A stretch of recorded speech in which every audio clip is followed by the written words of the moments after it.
pasta e patata allardiata, ve l'avete mai mangiata? Con il lardo di colonnata? E già, pigliate carta e penna e venite a pensare a me. Io e cipollina in padella.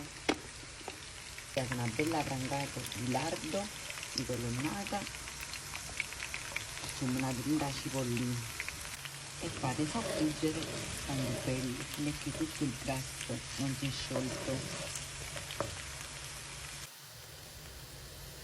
Adesso aggiungiamo 3-4 pomodorini di basilico spezzettato.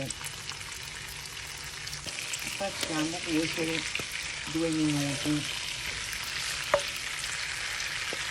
Adesso è arrivato il momento di buttare le patate che avevo tagliato precedentemente e messo in acqua e sale. Le facciamo rosolare un po', le patate in tutti i mescafrangi che abbiamo fatto le facciamo un po' rosolare. Sto prendendo l'acqua che avevo tagliato le patate con un po' di sale a lungo, le patate, vedete, e fate cuocere 10 minuti, un quarto d'ora.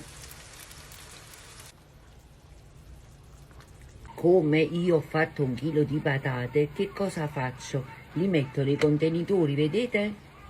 Così tengo sempre una pasta e patata pronta all'uso, perché quando ci servirà non c'è bisogno manco che scongelare. La prendete dal freezer, la buttate dentro la caccavella, ci buttate un po' di acqua in, buttate la pasta ed è pronto. Qua adesso siamo pronti per buttare la pasta miscata a rumasuglio, come chiamiamo a Napoli. Una forchetta e schiacciate le patatine, guardate quando bollete e si forma la cremina di patate. Avete buttato la pasta e avete allungato l'acqua, allora aggiustate un po' di sale. La pasta è quasi pronta, avete una bella mozzarella, voi ci potete mettere la provola, io già voglio fare la mozzarella di bufala, ce la metto nella pasta. Ecco qua, vedete?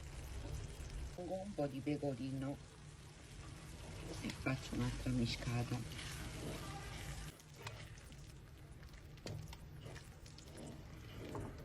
Se volete ci mettete un po' di pepe.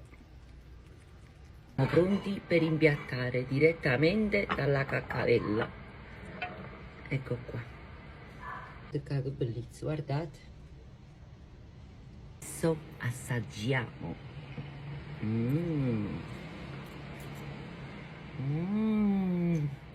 Mamma mia, assaggio una volta, è una specialità. Questa pasta e patata allardiata vi è piaciuto? Scrivete a me nei commenti. Un bacio e buona giornata a tutti quanti.